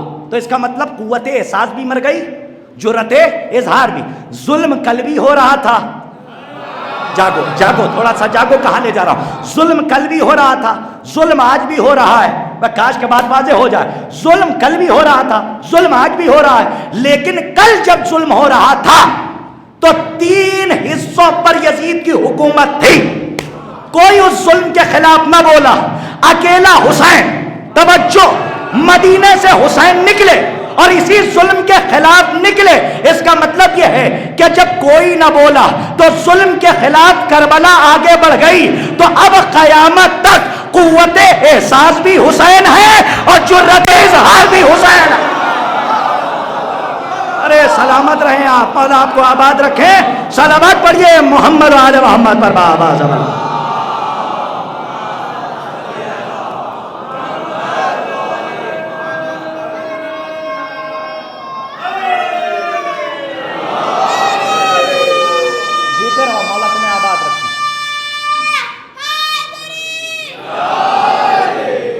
ہماری طرف سے صلوات بلند آواز سے پڑھیے محمد والا۔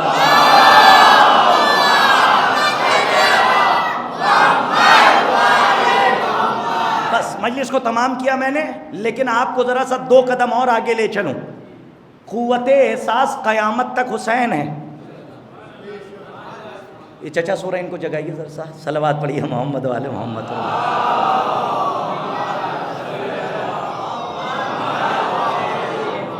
سکون زیادہ ملتا ہے، فرش عذاب پہ موسم بھی ایسا ہے، لیکن جو سن رہے ہیں ان کو نیند کہاں سے آئے گی؟ صلوات پر محمد و آل محمد۔ چچا بیٹھے ہوں، مولا انہیں سلامت رکھیں۔ سنیے، جہاں تک بس آخری بات ہے، 5 منٹ کے اندر بات کو تمام کر رہا ہوں۔ قیامت تک قوت احساس بھی حسین ہے۔ چچا سنیے، قیامت تک قوت احساس بھی حسین ہے اور جرت اظہار بھی حسین ہے۔ اگر آپ آمادہ ہیں تو بازوؤں کی مچھلیوں کو بیدار کیجئے، تکلفات کے دھاگوں سے آواز کو آزاد کیجئے، تو ساکنان بزم معرفت کے لیے چادر تطہیر کے سائے میں یہ رزلٹ، یہ نقطہ آپ کے حوالے کر رہا ہوں، اور مجلس کو یہیں پہ کل تک کے لیے میں التوائی سرحد پہ چھوڑ کے آگے بڑھ جاؤں گا۔ اور آخری بات سن لیجئے کہ قیامت تک قوت احساس بھی حسین ہے، جرأت اظہار بھی حسین ہے. اب کربلا کے بعد جو سب سے بڑا کام کیا وہ کیا عقیلہ بنی ہاشم نے. اللہ اکبر. کاش کہ تھوڑا سا جاگیے جہاں تک لے کر آیا ہوں. جو کربلا کے بعد کربلا کی خیرات کیا ہے کہ کربلا کی خیرات کا نام ہے قوت احساس. یاد رکھیے گا رمضان صاحب آج کی بھی مجلس. اور کربلا کی خیرات کا نام ہے جرأت اظہار. تو کربلا کے بعد جو سب سے بڑا کام کیا وہ عالمہ غیر معلمہ نے, عقیلہ بنی ہاشم نے, علی کی شیر دل بیٹی نے وہ کیا کیا کہ 11 محرم کو جب وہاں سے نکلی تو اکیلی نہیں نکلی بلکہ اسی قوت احساس اور جرأت اظہار کا تحفظ کیا, اس کو اپنے حصار میں لیا, اس کی حفاظت کی. اور اسی قوت احساس اور جرأت اظہار سے جب کربلا نے نکلی پہلے کوفہ فتح کیا پھر شام فتح کیا.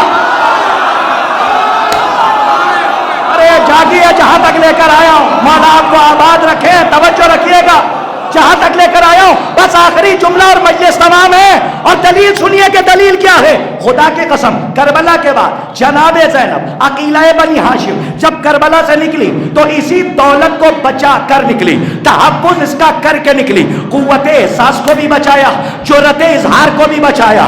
ہاں کوفے گئی, کوفے کو فتح کیا, شام گئی, شام کو فتح کیا. اب جب ظالم کے دربار میں پہنچی تو رسول کی حدیث سامنے آئی کہ افضل جہاد ہے ظالم کے مد مقابل کلمہ حق بلند کرنا. علی کی بیٹی نے تخت پہ بیٹھے ہوئے ظالم کی آنکھوں میں آنکھیں ڈالی اور ایک مرتبہ قوت احساس اور جرأت اظہار کا مظاہرہ کیا اور خطبہ دیا. اس کا فائدہ یہ ہوا کہ دربار میں بیٹھا ہوا ایک نابینا صحابی کھڑا ہو گیا. ارے کاش کے بات واضح ہو جائے جو کہہ رہا ہوں, کاش کے تاریخ پر نظر ہو. ہاں عبداللہ ابن عفیف ازدی, عبداللہ جیسے ہی خطبہ دیا تو اس کا فائدہ یہ ہوا کہ اس دور میں بھی نہ قوت احساس کو زینب نے مرنے دیا, نہ جرأت اظہار کو مرنے دیا. خطبہ دینے کا فائدہ یہ ہوا, رزلٹ یہ ملا. جملے کی قیمت دیجئے کہ عبداللہ ابن عفیف ازدی جیسا نابینا صحابی کہ جس کی آنکھیں نہیں ہیں, جس کی آنکھیں نہیں ہیں, لیکن اس جملے کی قیمت آپ سے چاہتا ہوں, جس کی آنکھیں نہیں ہیں لیکن زینب نے کربلا سے لا کے 2 آنکھیں دی. ایک آنکھ کا نام قوت احساس, کا بات واضح ہو جائے. ہاں ہاں. اور دوسری آنکھ کا نام جرأت اظہار. ہاں عبداللہ ابن عفیف ازدی جیسا صحابی, نابینا صحابی کھڑا ہو گیا کہ جس کو آنکھوں سے نہیں دکھتا لیکن حسین نے 2 آنکھیں عطا کی. بڑا قیمتی جملہ تھا. ایک قوت احساس کی, دوسری جرأت اظہار. ہاں ہاں. اب جیسا ہی اس نے شجرہ بیان کرنا شروع کیا, گدھی ہاں سارا شیرازہ ان کا بکھیرنا شروع کیا کہ تو کون ہے, تو کون ہے, تیرا شجرہ کیا ہے, تو کس کا بیٹا ہے, تو فلاں کا بیٹا, فلاں کا بیٹا ہے, تو مجہول النسب ہے, یہ وہ سب کہنا شروع کیا. تو اب بھگدڑ بچی. اس نے کہا یہ تو شجرہ اگل دے گا, آنکھیں نہیں ہیں, یہ قوت آئی کہاں سے. یہ ابن عفیف ازدی نہیں کھڑا ہوا تھا, یہ کربلا کی وہ باٹی ہوئی شعور کی دولت تھی کہ جو قوت احساس اور جرأت اظہار کی شکل میں کھڑی تھی. اب آخری جملہ اور اسی پہ قیمت دے دیجئے گا. جیسے ہی کہا نا کہ تو یہ ہے, تو ہے, تو مجہول النسب ہے, جب شجرہ بیان کیا تو ڈرا, تو سپاہیوں نے پکڑنا چاہا تو ایک قبیلے والوں نے اس کو چھڑایا اور چھڑانے کے بعد تحفظ کر کے گھر بھیجا. جب گھر بھیجا تو 500 یا اس سے زیادہ کی تعداد ہے کہ سپاہیوں نے, یا 5000 اگر میں مغالطہ نہیں کر رہا ہوں, لیکن سپاہی اس ملعون نے بھیجے کس کو قتل کرنے کے لیے, اسی صحابی کو جو نابینا ہے. خدا کی قسم کیا جملے ہیں. اسے کہتے ہیں قوت احساس, جرأت اظہار. جیسے ہی دروازے پہ سپاہی آئے تو ایک بیٹی تھی, اس کی بیٹی تھی, تو جیسے ہی سپاہی آئے تو بیٹی نے خبر دی کہ وہ آ گئے, کہ بابا آپ کو قتل کرنے, آپ نے محسوس ہی نہیں کیا. چاہتی تو بھاگ جاتی. سنیے جہاں تک لے کر آیا ہوں, نہ سنیے, چاہتی تو بھاگ جاتی, بھاگی نہیں. کیا کہا؟ کب بابا وہ قتل کرنے کے لیے سپاہی. کیا جملہ ہے, کروڑوں ایسے مولا کے چاہنے والوں پہ نسلیں قربان. نابینا ہیں, آنکھیں نہیں ہیں, لیکن جرت اظہار اور قوت احساس کا جذبہ دیکھیے. جیسے ہی آئے, ارے دو آنکھیں نہیں ہیں تو دیکھے گا کیا, مارے گا کیا, لیکن جرت بھی ہے اور قوت بھی ہے, احساس کی بھی اور اظہار کی بھی. تو ایک مرتبہ بیٹی نے کہا وہ آ گئے قتل کرنے. تو ایک مرتبہ علی کے چاہنے والے نے کہا کہ بیٹی وہ تلوار لے کر آؤ جو میں نے صفین و جمل میں چلائی تھی.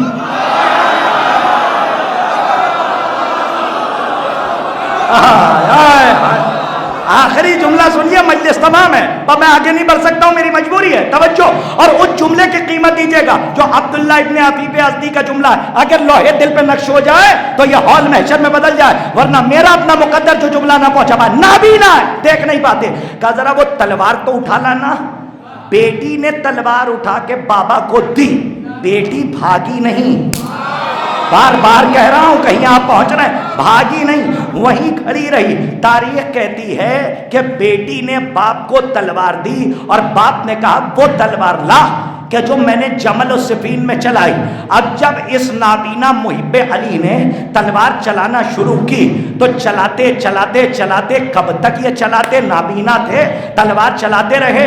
تو جملہ سن لیا, کیا جملہ ہے. اور کبھی کبھی مسکراہٹ بھی آ جاتی ہے اور اندر سے حرارت خون میں بیدار ہو جاتی ہے کہ نابینا ہے. لیکن جملہ سنیے, ایک مرتبہ گرفتار کر کے جب دربار میں لے جایا گیا اور اس ملعون نے کہا کہ اسے قتل کر دیا جائے, تو جیسے ہی قتل کا حکم آیا, توجہ پھر توجہ, ان کا جملہ, تو وہ کہتا ہے کہ قتل کرنے سے پہلے ذرا ان سپاہیوں سے پوچھ تو لے کہ اس نابینا محب علی کو گرفتار کرنے کے لیے تیرے سپاہیوں کو کتنی لاشوں سے گزرنا پڑا. مالا بابا سلامت رہیا.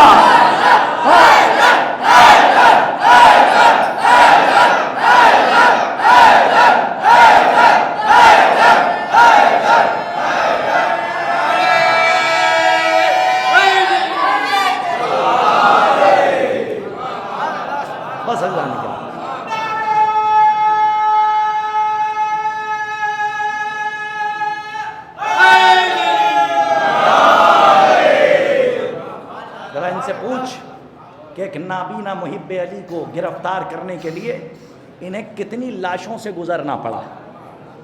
اس کا مطلب یہ ہے کہ جب قوت احساس ہوتی ہے اور جرت اظہار ہو تو پھر یہ نہیں دیکھا جاتا کہ پیر نہیں ہیں, یہ نہیں دیکھا جاتا کہ ہاتھ نہیں ہیں. ارے یہ قوت احساس اور جرت اظہار ہی ہے. کہاں لے جاؤں آپ کو, پریزنٹ ٹائم کا آئینہ دکھاؤں, 40 قریب ہے.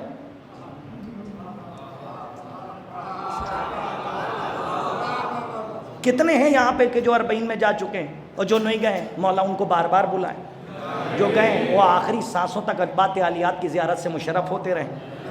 آپ نے ویڈیوز میں دیکھا ہوگا کہ ایک ایسا بھی زائر جس کا ہاتھ نہیں, دونوں ہاتھ نہیں, دونوں پیر نہیں, لیکن اپنے بدن کو دھنکاتے ہوئے, لوٹتے ہوئے بس حسین تک پہنچا دے. یہ کیا ہے کہ یہ قوت احساس بھی باقی ہے,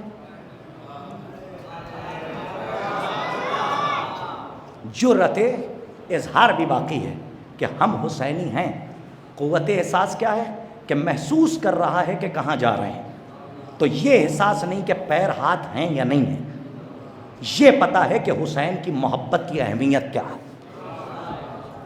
تھنکتے ہوئے جیسے حسین کے دروازے تک پہنچ جائے, دہلیز تک پہنچ جائے, رو رہا ہے اور زبان سے کہہ رہا ہے لبیک یا حسین. یہ ہے جرت اظہار. اپنے مقدر پہ فخر کیجئے کہ اللہ نے آپ کو 2 پیر دیے ہیں, 2 ہاتھ دیے ہیں, آنکھیں سلامت ہیں, لیکن آپ سے زیادہ تعریف کے وہ قابل ہیں کہ جن کے ہاتھ پیر نہیں ہیں لیکن پھر بھی چاہتے ہیں کہ ہم دونوں ہاتھ سے ماتم کریں. یہ کیا ہے کہ یہ جذبہ کربلا کا عطا کیا ہوا ہے. یہ شعور کی دولت کربلا نے عطا کی ہے. کربلا کے میدان میں امام حسین نے پوری انسانیت کو بچا لیا۔ میں کہوں گا نوجوانوں، تمہاری جوانی سلامت رہے، لیکن لیلا کا اکبر مارا گیا۔ خدا آپ کو کوئی غم نہ دے سوائے غم مظلوم کربلا۔ پوری زندگی رونا کربلا والوں پہ یہ سید سجاد کا کام ہے یا جناب زینب کبریٰ کا کام ہے؟ ہم پوری زندگی نہیں رو سکتے۔ جس طریقے سے جناب سید سجاد نے گریہ کیا کربلا کے بعد، جو سب سے پہلی مجلس ہوئی ہے وہ شہزادی ام البنین سلام اللہ علیہا کے گھر میں ہوئی۔ اور دستور کیا تھا جانتے ہیں؟ دستور یہ تھا کہ جب مجلس ہوتی تھی کربلا کے بعد تو ذاکرہ شہزادی ہوتی تھی، اور جب مردوں کی مجلس ہوتی تھی تو اس میں ذاکر مولا سید سجاد ہوتے تھے۔ اور جب وارث کربلا، آپ سوچئے، آپ سن کے نہیں برداشت کر پا رہے ہیں، آج 1400 سال کے بعد جب نام حسین آتا ہے تو آپ کی آنکھیں نم ہو جاتی ہیں۔ سوچئے اس وقت کیا عالم ہوگا کہ جب سید سجاد مصائب علی اکبر پڑھ رہے ہوں، اس وقت کیا عالم ہوگا جب سید سجاد مصائب جناب علی اصغر بیان کر رہے ہوں، جب وارث کربلا کی روایتوں کو بیان کر رہا ہوگا۔ خدا کی قسم سوچ لیجئے تو کلیجہ پھٹ جاتا ہے۔ روایت کہتی ہے کہ وہاں کربلا کے بعد کہ جو بیٹھے رہتے تھے سامعین میں جو شعراء تھے، انہوں نے مرثیہ لکھا، اور یہ مرثیہ نہیں لکھا ہے، علماء کہتے ہیں اس زمانے کے سامعین کے جو شاعر تھے اور چوتھے امام سے روایتوں کو نظم کرتے تھے، انہوں نے سب سے بڑا کام یہ کیا کہ کربلا کو اپنی شاعری میں، اپنے مرثیے میں محفوظ کر لیا، مقتل میں محفوظ کر لیا۔ ارباب ازاں بھئی 11 محرم کو قافلہ، ارے وہ بیویاں کہ جن کے چہرے کو کبھی سورج نہ دیکھا ہو، اللہ اکبر، وہ بیویاں 11 محرم کو قیدی بنا کے لے جائی جا رہی ہیں۔ ارباب ازاں روایتوں میں ملتا ہے کہ جب یہ قافلہ زندان شام میں پہنچا، بس سنیے روایت، جب زندان شام میں پہنچا ہے تو روایت کہتی ہے 7 قید خانے تھے، 7 قید خانے تھے زندان شام میں، 7 قید خانے تھے۔ اور آپ محسوس کریں گے، میں نے تاریخ میں پڑھا ہے کہ جو 7واں قید خانہ تھا وہ اتنا خوفناک قید خانہ تھا کہ اس قید خانے میں خود سپاہی جانے سے ڈرتے تھے، اور اس ملعون نے، یزید ملعون نے کہا کہ حسین کی 4 سال کی بچی کو اسی قید خانے میں قید کیا جائے۔ اللہ اکبر، خدا لعنت کرے یزید ابن معاویہ پر، خدا کی لعنت ہو کہ جس نے کہا کہ سکینہ کو اسے قید خانے میں قید کیا جائے۔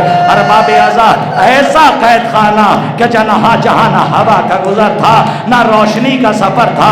در روایت یہاں تک کہتی ہے، ہم نے علماء سے سنا کہ یہ جتنی بھی بیویاں تھیں سب ایک جگہ پہ جا کر جب بیٹھی ہیں تو ایک مرتبہ یزید کی بیٹی آئی، یزید کی زوجہ کے ساتھ یزید کی بیٹی آئی، اور آنے کے بعد اس نے دیکھا کہ کچھ بیویاں ہیں کہ جو خاک پر بیٹھی ہوئی ہیں۔ اس نے جب چاروں طرف دیکھا تو اس کی عمر کی کوئی بچی نظر نہ آئی۔ وہ کہتی ہے میں نے خود اپنی آنکھوں سے یہ روایت پڑھی ہے اور علماء سے سنی ہے، بڑی قیامت کی روایت ہے۔ یزید کی بیٹی نے ایک مرتبہ دیکھا کہ گوشے میں ایک چھوٹی سی بچی ہے کہ جو اپنے پیروں کے درمیان خاک پہ منہ ڈالے ہوئے بیٹھی ہے۔ یہ آگے بڑھی، بڑھنے کے بعد کہتی ہے بی بی یہ بتائیے آپ کہاں سے آئی ہیں؟ کہا ہم مدینے سے آئے ہیں۔ کہا اچھا آپ مدینے سے آئی ہیں؟ کہا مدینے میں کہاں کی رہنے والی ہیں؟ کہا مدینے میں۔ یہی سوال کئی روایتوں سے ہے کہ کئی لوگوں نے یہ بنی ہاشم کی بیویوں سے کیا، عورتوں سے کیا، لیکن یہاں پہ یہ روایت ہے کہ یزید کی بیٹی نے سوال کیا جناب سکینہ سے، اور یہی وہ سوال تھا کہ جناب سکینہ رو رہی تھی اور جواب دے رہی تھی۔ ارباب ازاں، آپ سن کے نہیں برداشت کر رہے ہیں، ذرا محسوس کیجئے۔ یزید کی بیٹی نے کہا یہ بتائیے کہ آپ کس قبیلے سے ہیں؟ کہا ہم قبیلہ بنی ہاشم سے ہیں۔ کہا اچھا، کہا یہ بتائیے کیا آپ رسول اللہ کو جانتی ہیں؟ جناب سکینہ نے کہا ہاں میں جانتی ہوں۔ کہا اچھا کیا آپ حسین کو بھی جانتی ہیں؟ کہا میں ہوں۔ اب یہ جناب سکینہ سے سوال ہو رہا ہے۔ ارباب ازاں، اللہ جانے 4 سال کی بچی نے کیسے برداشت کیا ہوگا، اور یہ غربت ہے بنو ہاشم کی۔ آج سوال ہو رہا ہے کہ آپ حسین کو پہچانتی ہیں؟ کہا ہاں۔ کہا عجیب سوال کر لیا یزید کی بیٹی نے۔ کہا اگر حسین کو جانتی ہیں تو آپ حسین کی ایک بیٹی ہیں جناب سکینہ، میں نے سنا ہے نام، میں نے انہیں دیکھا نہیں ہے، میں یہ جانتی ہوں کہ سکینہ کو حسین بہت چاہتے ہیں، کیا آپ انہیں بھی جانتی ہیں؟ جناب سکینہ نے کہا کہ وہ کوئی اور نہیں ہے، ارے میں ہی سکینہ ہوں کہ جسے میرا بابا بہت چاہتا تھا۔ اور جیسے ہی یہ سنا تو راوی کہتا ہے کہ ایک مرتبہ یزید کی بیٹی نے کہا کہ آپ ہیں؟ تو ایک مرتبہ یزید کی بیٹی کہتی ہے کیا آپ کو کبھی بہن کبھی آپ کو یہی جملے ہیں کہ بہن اگر آپ کو کسی چیز کی ضرورت ہو تو آپ مجھ سے کہیے گا، آپ سن سکیں گے جملہ؟ جناب سکینہ نے جب سنا کہ سامنے سے اس نے کہا کہ کچھ چاہیے تو بتائیے گا، اللہ جانے آپ کیسے محسوس کریں۔ جناب سکینہ نے کہا کیا تم مجھے کچھ لا کے دے گی اگر میں مانگوں گی؟ کہا ہاں بیوی آپ مانگیے کہ آپ کو کیا چاہیے۔ جناب سکینہ نے کہا اگر کچھ دینا چاہتی ہے تو کافی دن ہو گئے میں نے اپنے بابا کو نہیں دیکھا۔ جزاکم اللہ خیر الجزا، جو صاحب اولاد ہیں ذرا اس درد کو محسوس کریں، اگر کچھ دینا چاہتی ہے تو میرے بابا کا سر لا کے دے دے۔ آپ جانتے ہیں کیا ہوا؟ راوی کہتا ہے یزید کی بیٹی گئی اور جانے کے بعد جس ملعون کے قبضے میں سارے سر تھے اور یزید نے حکم دیا تھا کہ ان کی نگرانی کرنا، وہ گئی اور جانے کے بعد روایتوں میں ملتا ہے اس نے کہا حسین کا سر مجھے دے دے، تو ایک مرتبہ کہا تیرے باپ نے منع کیا ہے کہ سر کسی کو نہیں دیا جائے گا۔ اب وہ نہیں جانتی تھی کہ حسین کون ہے اور حسین کو نہیں پہچانتی تھی۔ اس ملعون نے سوچا کہ میں کیا یہ کہاں حسین کو پہچانتی ہے، کسی اور کا سر دے دیتا ہوں۔ اس نے ایک سر نکالا، نکالنے کے بعد اسے دیا، کہا یہ جو کپڑے میں لپٹا ہوا سر ہے یہی حسین کا سر ہے۔ اس نے لے جا کر ایک مرتبہ سکینہ کو دیا۔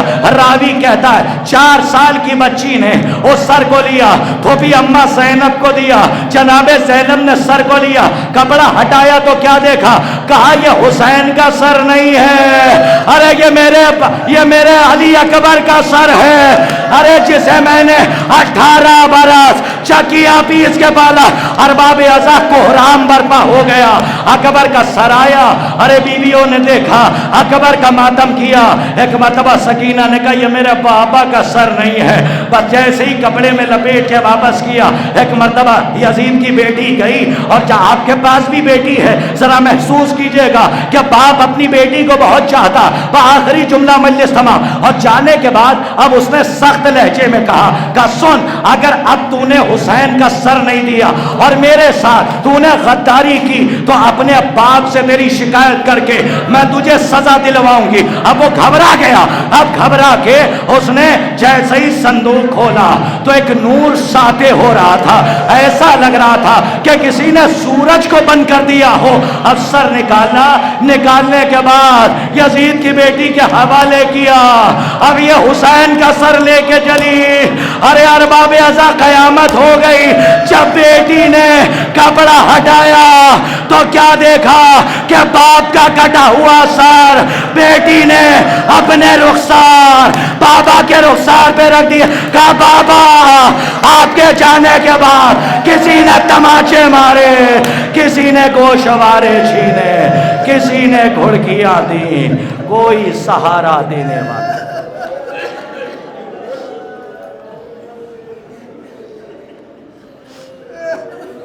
سیعلم الذین ظلموا ای منقلب ینقلبون انا للہ و انا الیہ راجعون۔ رضا بقضائہ و تسلیما لامرہ، پالنے والے اس عظیم سی عبادت کو شرف قبولیت عطا فرما، جو مقروض ہیں ان کے قرض کو غیب سے ادا فرما۔ 1000 دعاؤں میں سے ایک دعا یہ ہے پروردگار عالم علماء حقہ کی حفاظت فرما، جہاں جہاں بھی علماء، خطبہ، ذاکرین، مفکرین، محققین تبلیغ ولایت و عزا کے لیے نکلے ان کو کامیابی اور کامرانی عطا فرما۔ جتنے اسٹوڈنٹس نیک مقصد کے ساتھ آگے بڑھ رہے ہیں تعلیم کے سلسلے سے ان کو کامیابی اور کامرانی عطا فرما۔ 1000 دعاؤں میں سے ایک دعا یہ ہے تجھے اس ذکر خیر کا واسطہ، اس ذکر حق کا واسطہ، اہل بیت علیہ السلام کے حقوق کا واسطہ پروردگارہ ہمیں اتباعت عالیات کی زیارات سے مشرف فرما۔ پروردگارہ ہم اپنے گھروں کی چھتوں کے سائے میں رہتے ہیں، لیکن جب تصور جنت البقیع کی طرف جاتا ہے تو ہماری آنکھیں نم ہو جاتی ہیں۔ پروردگارہ وارث کربلا کے ظہور میں تعجیل فرما اور ان کے حقیقی اعوان و انصار میں ہم کو شمار فرما۔ وتقبل منا انک انت السمیع العلیم۔ ماتم اسیران اہل حرم و سید